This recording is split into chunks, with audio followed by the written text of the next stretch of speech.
People always ask me about what's more important, what's most important. Reputation is very important, and you have to guard this with your life.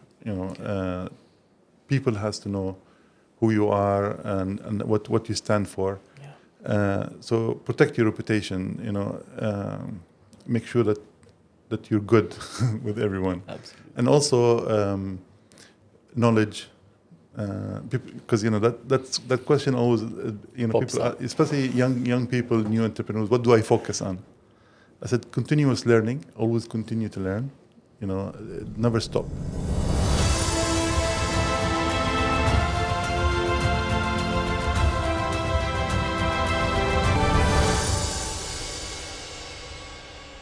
All right. Good morning, everyone, and welcome to My Life Map podcast.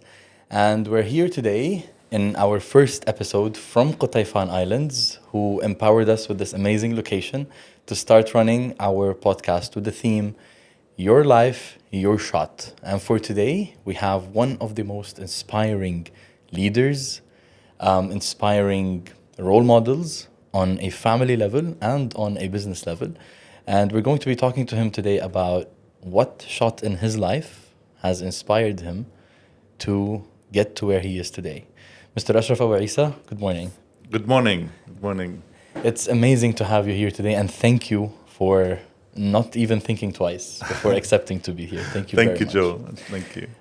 So, Mr. Ashraf, I have been reading about you for the past couple of days, and there is a lot that I would like to discuss with you today. But maybe perhaps let me start with asking you, how would you like to introduce yourself? Who is Mr. Ashraf Abuissa?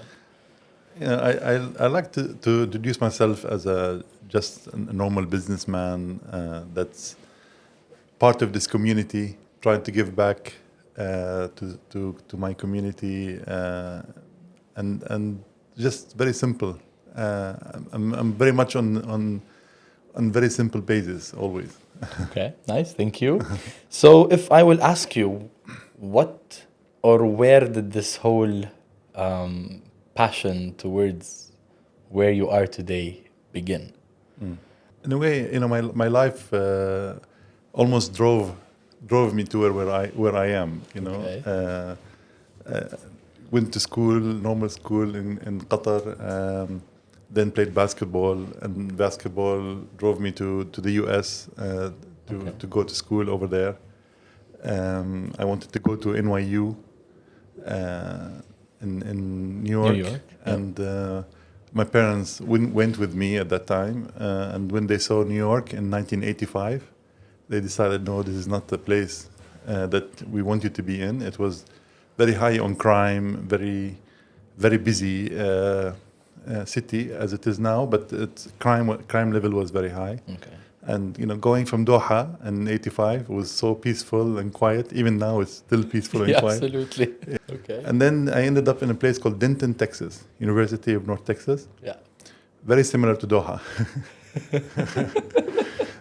College town, only 2 universities, and maybe 50,000 people. Okay, Doha was much bigger than that, but still the peace and quiet, and Texas is like very similar, Pretty similar. weather conditions and all those things. Okay. But the atmosphere was nice. It's a nice campus, so I said, okay, I'll stay here. So I stayed for a year and a half, and then into college, and then my father passed away. Allah yarhamah. Yeah, and تعيش. So at the age of 19, I had to leave school and come back to the business here. So you entered into your father's own business. Yes, Okay. yes. It was very small at that time, maybe 60 people in the company. And then I just had to grow it. And that's how life drove me, And it was not an option. So it's a do or die situation, I have a family, my mother, my brother, my sisters. They're all there. And it's not, it was not a choice for me, I had to come back and make it work. How many siblings do you have in the family? I have a brother, Nabil, Okay. who's like maybe a year and a half younger than me. Okay. And then 2 sisters, Reem and Rasha. At that time, they were like 12 and 7. Okay. Bless Thank you. you all. So you chose to leave your school, even though it was something that you Yes, really wanted, of course. right? Yes, And came back to run a business. yes. People in the family debated whether I should leave school or they should hire a manager to do it. For me, it was not an option. For me, it's like I'm not going to leave my mother and my two sisters here. My brother Nabil started already college. Okay. 1 year after I did. So he was going to same university. Okay. But for me, I didn't want to leave my mother and my two sisters here alone, and go and continue education. And I worked, and then my mother insisted that I should finish school after that. Okay. Yeah. So I came back. I went back 5 years after I stopped. After Nabil graduated, my brother, Okay. he came back to the business, and I was allowed to go, and I finished the 3 years in a year and 2 months maybe. Wow. Yeah. Wow. Okay. I love this. So like when you said this story, I straight away remembered my cousin in the US because Yeah. they went through sort of the same story. Uh-huh. He was in the business school and his brother wanted to finish dentistry, and their family couldn't basically support them financially. So my cousin chose to leave Yeah. university to take on more than one job per day, US life, Yes. and help his brother go through his dentistry school and then went back to the college after it. So, and when I hear those stories, it just strikes me, Mr. Ashraf, that I mean, and you're talking about it like it was like it's a happy moment in your life. Yeah, it is. It is. And yeah, though I'm sure it wasn't an easy decision, but like you're still at peace when you're talking about it. Yeah, I mean, it was just the feel of responsibility made me go through it very smoothly. I did not really struggle. I didn't feel like I did struggle. I had a few incidents at the beginning with the staff. 'Cause I'm young, 19, coming to people who worked with my father for a few years now. They're older. How are you going to lead them? It was a little bit of a dilemma, but also they helped a lot.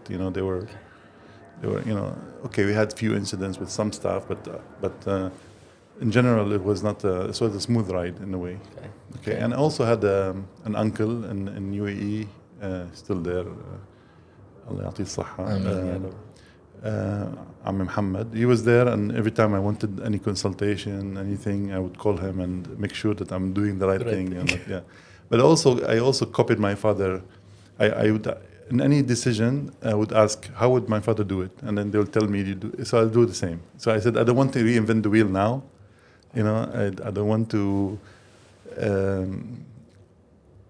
improvise or something like that. Let me do whatever is done, and then with time, I think I will learn, and then do my own thing. Wow. Yeah. Beautiful. So, basketball. Where did the basketball go in this journey? It's finished. No, going back to the business, I had no time for practice or basketball, but I encouraged my children to go into sports, and they all chose basketball. I don't know, they felt I like that. So all my three boys now, I have a girl, Haya, and then Abdurrahim, Sultan, and Tamim.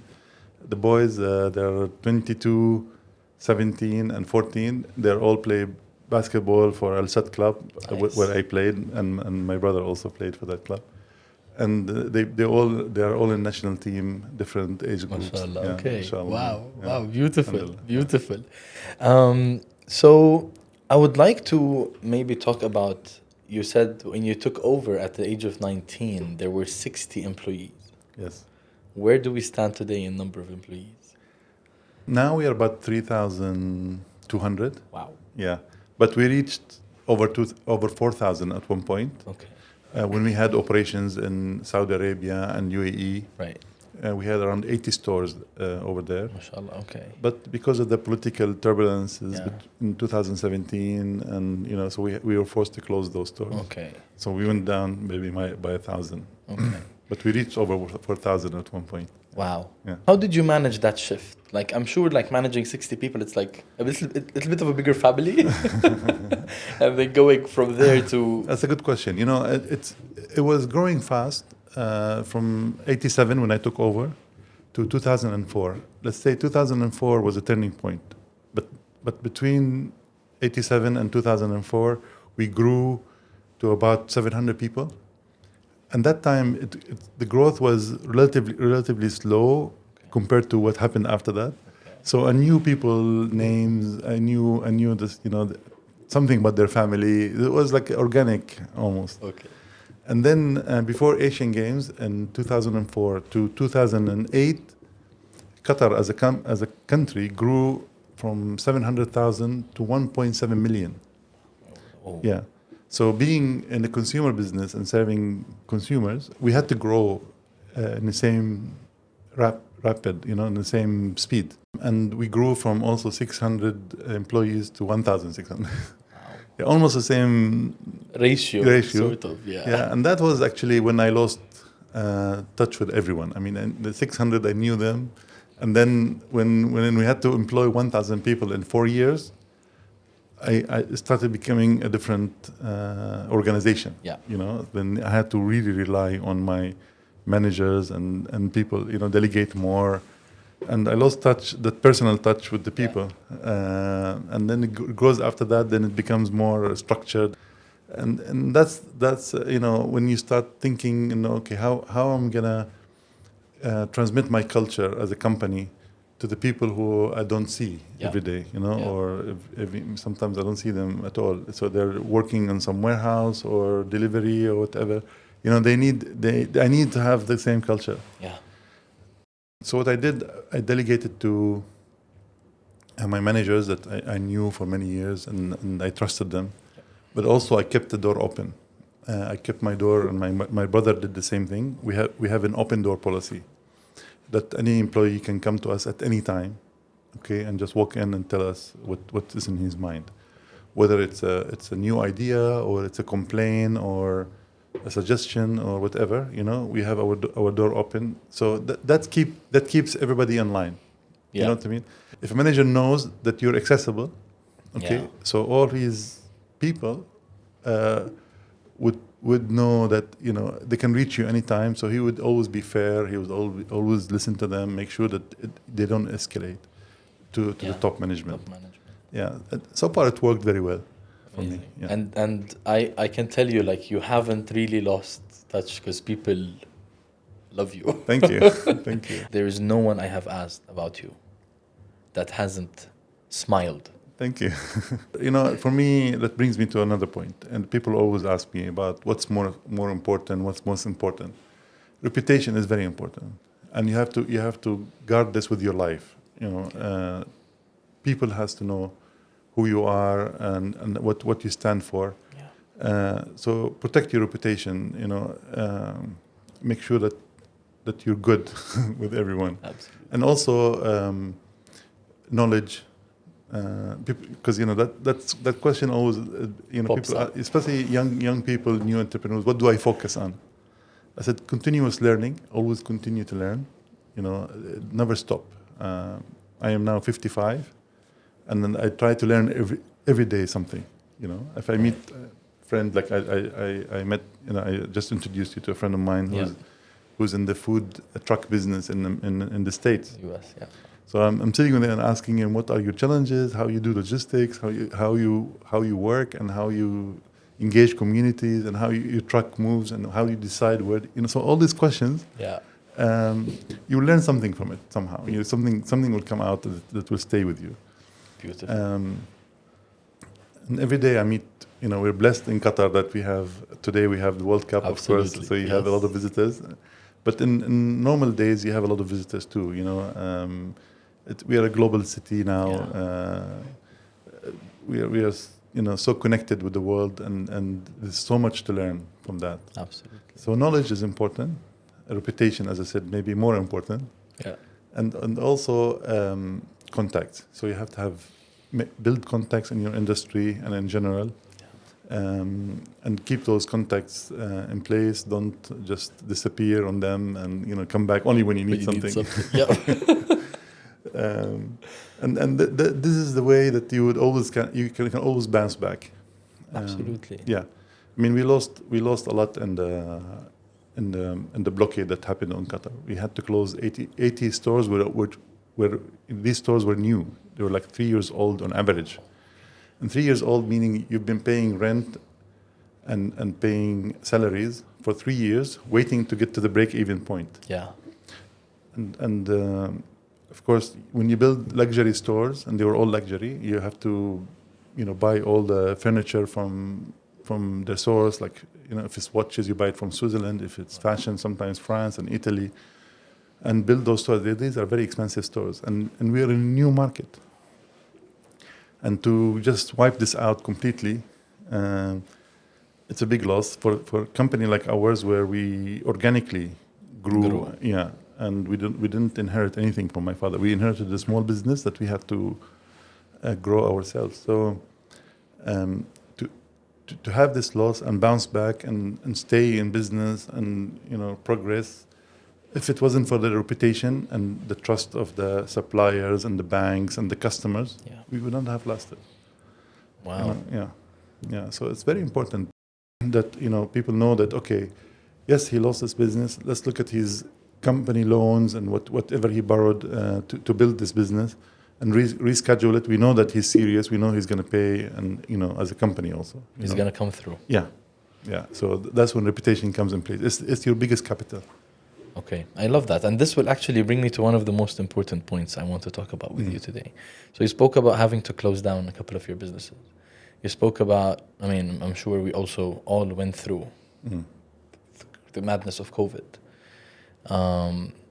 So I'm sure many of those incidents involved having to let go of people, having to, as you said, close down, just cancel out. And one of the things that I strongly preach is, yes, sometimes businesses have to do those things, but what differentiates us from others is how we do it. Yes. How do you make sure that that person that leaves, not because you just decided that they have to leave, but because the business has to survive? Yes. How, when Mr. Ashraf is going to open up something in you, how do you ensure that that person will be waiting to join you again and not be like, oops, no? Yes. Again, it comes back to reputation. So people that you hire and people that you fire also has to be, they have to understand what happens. So you have to do a lot of explanation. Okay. And, let's say, in every organization, there'll always be like the 5% who are non-performers. Yeah. And, you go to them and you say, look, this is your numbers, and compared to what others, just do the talk. Don't just fire them, And some companies, they just do that. It's a different culture, And I'm not saying this is right, this is wrong. In business, by the way, there's no right and wrong answer. That's why I don't let my kids study business, because it's the market, it's the way your company's culture behave. It's so many different elements, that comes in place. But my way is that if I have to fire someone, we have to talk to them first. We have to tell them why we are firing them. Right. If it's performance related, then it's easy because it's numbers, it's objective and not subjective. But mostly, when things are equal between two people in one department and I have to let go one of them, we look at their family condition, if they have kids in school, versus maybe somebody who's single, who can maybe just move jobs. And we sit with them and say, look, I had to let go one of you. Okay, that's what we have. Yeah. So one person has 5 people dependent on them, and another one is just single and he just started maybe recently, or even if it's not, and then we say, okay, it's easier for you to find another job or move your family or whatever, but for this person, and then mostly, I would say 90% of the time, people understand and they respect your decision. Yeah. There will always be this 10% that maybe, why me? I'm performing a little better, I'm doing this. Yeah. So you have to be fair in whatever you do, and then even these people, when they leave, they understand that you're fair. Yeah. And like you said, if things will bounce back, and you can always call them and you said, look, there was bad conditions, we spoke to you about it, and then now we want you back again. And it happened. Okay. It happened a few times, yes. See, this is the thing. Like for me, yes, people want to know that they're heard, and people want to always know the reasons behind certain decisions. Yes. And I think this is where we drop the ball sometimes. Yes. I love the fact that you said I have now people that I trust that are delegated the responsibility, because trust is really important, Yes. like part of the equation or a value. Yeah. When your company grows, whoever is going to be passing the information, That's true. that value of trust is key. And how would you define, or how would you decide to, okay, I'm gonna pull this person into my circle of trust, or no, I'm not okay with that person. I'll tell you a little story maybe. Tell me. I love stories. Yeah. In 2004, when I told you that things were growing so fast, and I said, okay, I don't know, I cannot handle this myself, to go from 600 people to 1,600. So I brought in an expert, a European person that did this and worked with bigger organizations before in retail. And I asked him to join the company. And he did join, and he said, I told him, look, the first month, I don't want you to sit in an office. I don't want you to feel like an employee. I want you to feel like a consultant or a freelancer who's coming to this organization. So for 1 month, with a fresh eye, I want you to look at the organization and tell me what's wrong and what's right. Okay.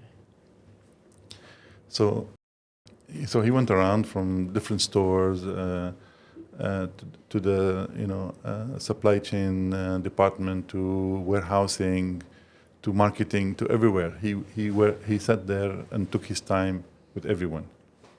And then after 1 month, he came to me with a report saying that, I like the culture, I like the company, everybody is passionate, but how are you running this? It's really very risky. I said, why? Okay. He said, and he gave me like maybe 6-7 points where, like areas where high risk areas. Okay. And he said, how do you manage that? I said, this one is my cousin. He handles this, and I trust him. He's like, we're grown up together. Okay. And this one, this is my uncle. He would never do something wrong. And the third one, this guy is my schoolmate. We went to school together since we were children, and now he's handling this part. He said, so now you run out of relatives and friends. Now you need a system. I said, exactly. I run out of family and friends that I trust. Now I need a system. So it's not so many people that you trust in your life, but always, the checks and balances in your system can also help, in the future. But you'll always have this, you will always need those trusted people, no matter how big is your company. Yeah. You have to count on their ethics, you have to count on their trust and their, I would say, frankness with you, to tell you, sometimes you need people to tell you what's wrong. You tell you're not doing this right. And these are the best people normally. I absolutely agree with you. You hate them in that moment, but absolutely. So, in order for them to be able to come and tell you there's something wrong, yes. There's a book I read, and it's titled "Ego is the Enemy." Yes. And it is. Yes. So we have to admit it. So, how much of a journey did you have to go through? Yeah. And correct me if I'm wrong. Again, maybe there isn't, but sometimes our ego just takes over without us even noticing. Yes. But it's momental. It's not long term. So people know that your real quality. That's again reputation. Reputation is not only customers. It's also people who work with you. Yep. So they know that if they tell you that's wrong, maybe that moment, your ego steps in and you say, no, you start acting. It's not me, yeah. Yeah, exactly. But they know this will disappear quickly. And then you become, rational again. You're back again. Yes. People bring consultants from all over the world and they sit with you. I don't like that. Every consultant I've used in my life, I said, if you're willing to be hired, if you're willing to be hired in the company with me and implement what you've suggested, then ahlan wa sahlan, welcome. If you're just going to give me paper, and mostly it's cut and paste, believe me. Oh yeah, I believe you, trust me. Then, I don't need you. But really the best consultants are the people who are in the company. They tell you, from the smallest guy, that you'll be surprised sometimes if you talk to the merchandiser, the guy who puts items on the shelf, or the guy who delivers the products, or whoever. If you talk to them, you would dig a little bit more, and you will find out where your faults are and how you can improve them. You'll get some feedback. Always, from the smallest job. And I'm 100% with you, like especially when it comes to the consultants part, because like even for me, like when I walk into organizations, I tell them I'm not coming for a hit and run. Yes. You know, like, yeah, you tell me, oh, we have a problem here and we want you to come and fix it. I'm like, no. Yeah. I need to live with you. I'll walk you through it. Yes, exactly. Yeah. Yes. I need to live with you. I'll walk with you. Exactly. I'll hold your hand and walk together. Yes. And then whenever you're good, yes, you tell me thank you very much. Yes. I'll leave you with a smile. That's true. That's true. But yeah, like, because like it's not about how long will I stay. It's about how effective my stay is going to be. 100%. Right? Yes. And I had read this quote and I was thinking about it yesterday. And it says, hard times create strong men. Strong men create good times. Good times create weak men, who in turn creates hard time. That's true. And this is a quote from Michael Hoff, who talks about the cyclical vision of history. Yes. And I wanted to ask you, how much do you believe in it? And where do you believe you are in this equation? I believe in it. I think I agree with this quote. You know, normally in family businesses, the first generation struggles and makes it, and then second generation enjoys it and grow it, and then normally third generation spoils it. Exactly. And high percentage of that. Yeah. So the question is that how do you stay in first and second generation? Thank you. Yeah. So all your life, you know, or life of the company, I mean. Yes. Yeah. So that's how I did with my kids. I you know, because my education was not so organized, I would say. There you go. For the lack of better word. I went in 2010, so maybe 25 years or 30 years after I finished college. I went back to 20 years after I finished college. I went back to Harvard for a small or 3-year executive program. OPM, exactly. Yes. And that was actually a life changer for me, because it confirmed a lot of things that I've done, but also it showed me that there's a lot of businesses I'm in that should not be in. And so when I came back, I closed a lot of them and changed and sold some businesses and focused on more different ones. It really changed a lot. I made sure we have a family constitution, so I learned there that it's best time to do a constitution for your family before things go bad. In families, what kills family businesses is normally not the competition from outside; it's the internal issues. Yeah. And I learned this from different cases we read in Harvard. And I said, okay, maybe the best way is to start now when things are good. And that's the advice I got also from Harvard, is that when things are good between you and your family, this is the best time to put rules and regulations for them. And we did a family constitution for that. And we said they have to work 5 years outside the company and then be promoted twice during the 5 years before they can apply to our HR department. So they don't apply. We don't decide as a family where to place them. They apply to HR, and HR manager has to be pragmatic and say, okay, with this knowledge and this experience and this education, I will place you here with this salary. Wow. Yeah. So in a way, we wanted to discourage them from coming into the business unless they really, really want to. And then a third thing, they have to learn a third language fluently, other than Arabic and English. They have to speak a third language fluently. So first we have to approve the school. They have to work outside. They have to be promoted in their business. So do well when you work 5 years outside the business. They have to really do well there. And also they have to learn the third language just to show us that they really want to be in the business. Be here. Yeah. And also we prefer that we put them in a place where it's a new venture. It's a new because we are a relatively large group compared to the market in Qatar. If maybe outside we are not, but for the size of Doha or for the size of the market here, we are relatively a big group. So we have different businesses in different domains. So we prefer to put them in areas where it feels like it's a new business completely, and they feel like they're first generation. Okay.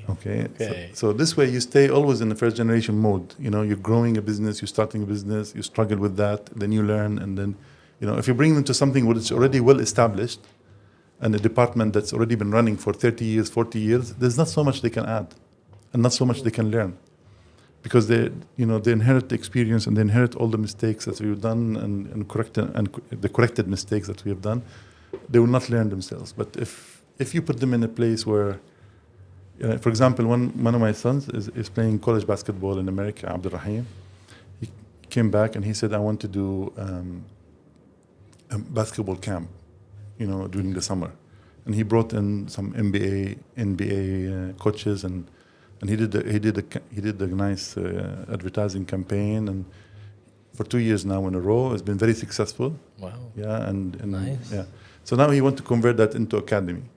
Okay, but he doesn't want to do it on his own because he feels that the group can help him with some, some added services that normally he would struggle to find. Okay. Yeah, but the business is new, and he has to understand it very well. It's a different industry completely from what we do, and it's a service dealing with kids and academy and sports and everything. So he's learning everything himself, but using some of the elements we have in the company, like the marketing, the visual merchandising, the graphic designers in the company. He's using those to make it easy for him. But in general, it's a completely new business for him, and also for us as a group. So he is starting that, and now he's like, in the beginning he said, I want to do this on my own, and then he realized that how much the group can contribute to that. Yeah. And the reputation of the family. So when he puts the name of the family on his camp, or his company, it's a big responsibility. He has to deliver. He has to make sure, even if he loses all his money, the delivery has to happen. Right. Because again, reputation. There you go. Yeah. So this is how we keep them always in first generation, second generation mode. It's always put them in a small new area that keeps them always triggered and motivated. Wow, I love this. Yeah. This is a big eye opener for me, Mr. Ashraf. Thank you. I'm not very good in literature, but I think a book should be written about this. It struck me because, as you said, usually when and this happens even when you're in the business, when you get used to things, when it becomes too routinic. Khalas, if it's working, why should I rock the boat? Yes. Right? These are the good times Exactly. that you don't want to be in. Yeah. Yeah. Even for myself, I always create challenges for myself. What motivates me is something new. It's something different. I'm so blessed, Joe, that the digital revolution happened during my time. This e-commerce and digital marketing and all this happened during my lifetime. Okay, and my during my journey. You cannot imagine how this revolved me and made me younger. I hire people who are maybe in their 20s. I have a Generation Z in my company. Yep. So many of them. And then, of course, millennials before that. But always around me are very, very young people, because that's where I learn from. This digital transformation happened so fast, and it took over the world so quickly that if you're not part of it, you're just out completely. Yep. Yeah, and I'm so blessed that this happened during my time, that I restarted almost my business completely in a way. I completely shifted my mindset and the way I think about things, and that really stimulated me and kept me going. And I feel younger now because of that. It keeps you going every day, right? Yes. Because and even with it being the thing, all the digitization itself it's growing every day by the second. Yes. You're you need to keep up. You're yeah. You need that breath. Exactly. And continuously hire, younger people who are interested in this, because you will learn every day something from them, and listen to them. I learned that also, now with this COVID, you have to also accept things that you never accepted before. Yeah. You know, with Generation Z today, if they give you 2 days in the office, you should be happy. True. Yeah, they all want to work from home. Yeah. They all, and then, classically, as somebody in my age, I would say, no, you have to come to the office on time. You have to do this. We still have these rules at work. Yeah. But we're gonna have to find a way to shift it and make it more a task-driven business than time-driven. Presence-driven and time-driven. Yeah. So I reduced the number of hours in our offices, and I asked people just to have more fun life. But I told them, okay, we reduce these hours, but also if I need you online or something, please, you have to be there. And they said, fine.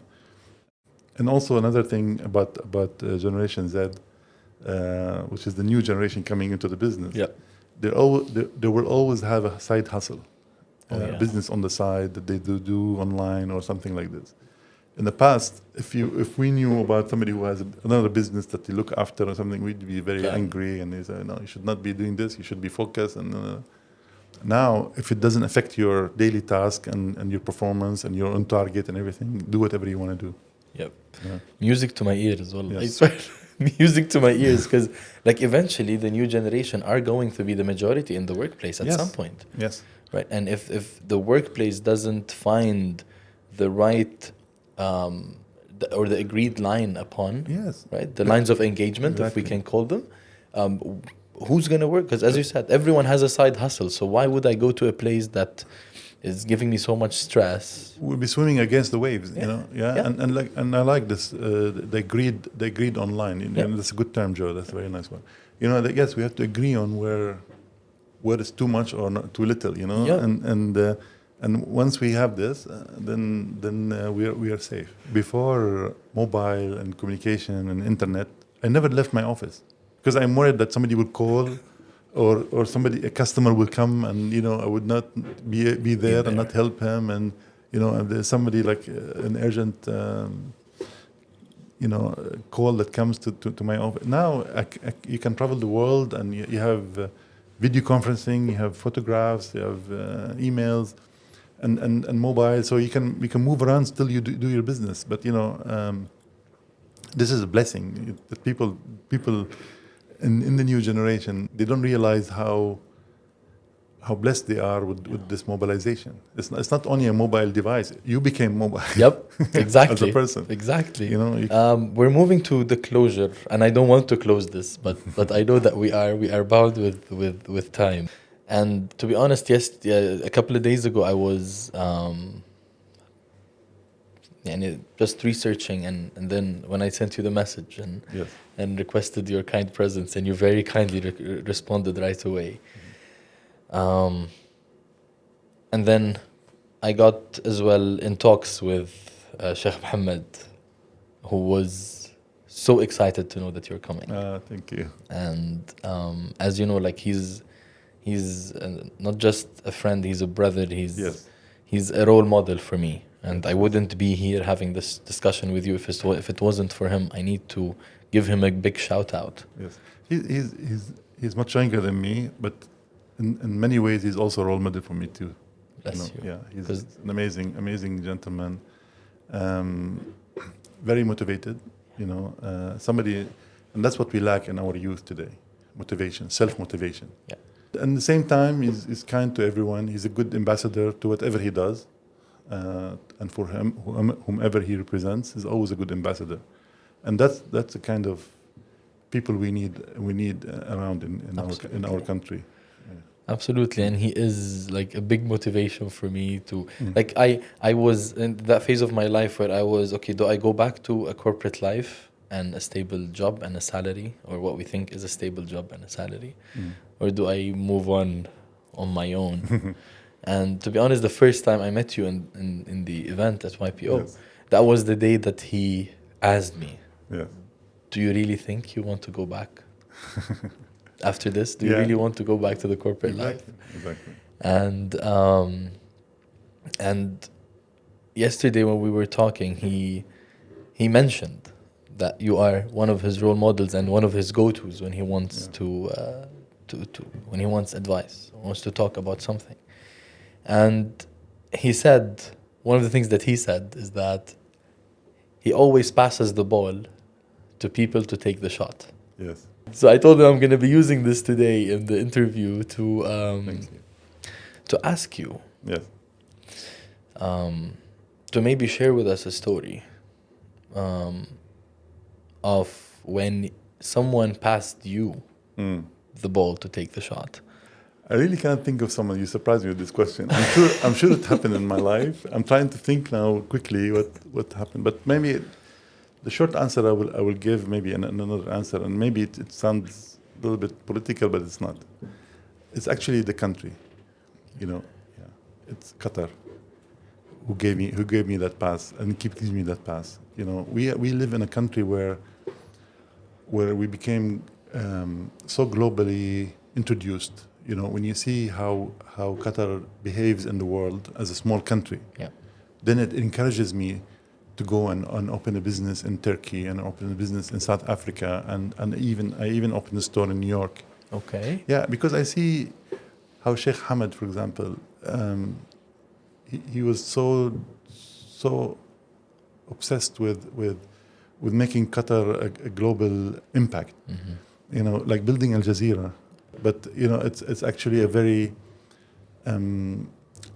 very true that we as Qataris are so blessed with whatever we have here.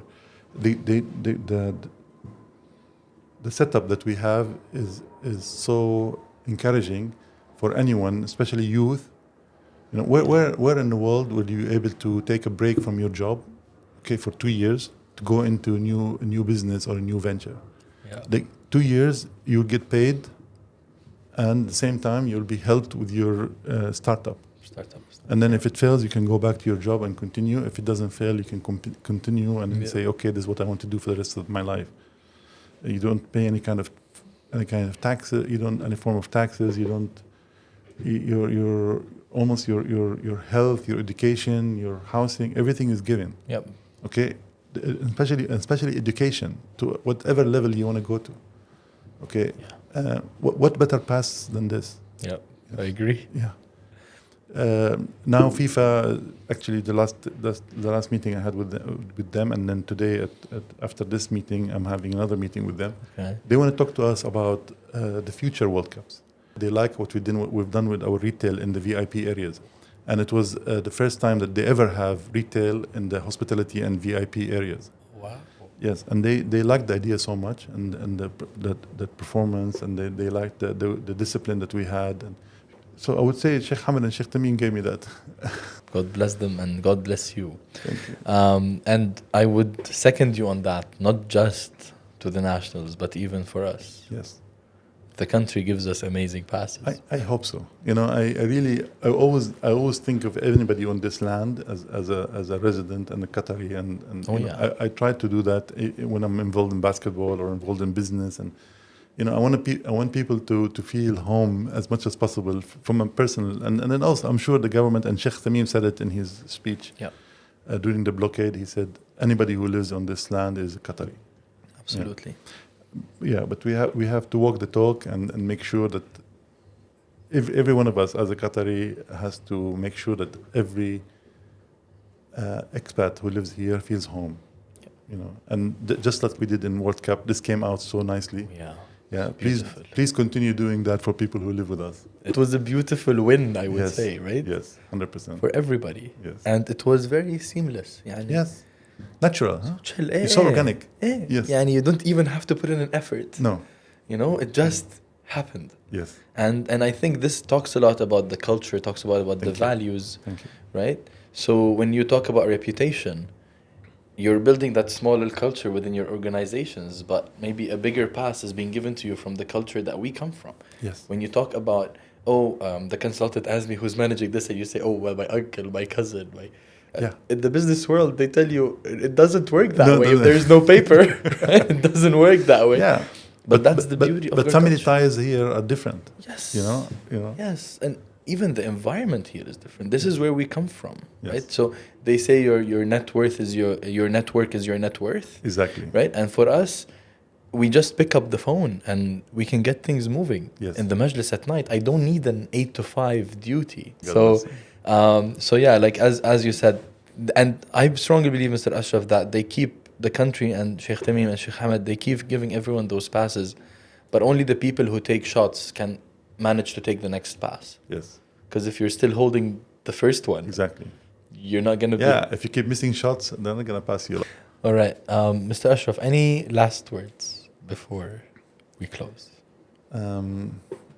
Yes, I mean, last word is for the young entrepreneurs, for the people who are thinking of starting a new business, and for people in general. Please be motivated. Okay, you have everything. You know, don't just rely on your job or government job that gives you a salary at the end of the month, and you live such a comfortable luxury life. Make a difference in life. So you will ask yourself, when you came into this life, born into this family, and then when you leave life after, I don't know how many years, what difference did you make during this period? If you're not self-motivated today in Qatar, Yeah. you will just sit at home and you will not do anything. You will just watch Netflix and TV and social media. You know, be self-motivated. It's not easy. It's not easy. Yeah. Because in many cultures, what motivates people is money. Yep. And alhamdulillah, the wealth is well distributed in Qatar. Don't let this fire back at us. Okay, as a community, please be self-motivated and try to do something. Move, and try to do something that really makes a difference in this world. Perfect. Thank you very much, Mr. Ashraf. It was a pleasure to have you. Thank you so much. And thank you for your time. I, And looking forward to having you on more inshallah. episodes. Anytime. Inshallah. Anytime. Thank you very Anytime. much. Thank you, Pleasure. Joe. Have Thanks. an amazing day. Thank you.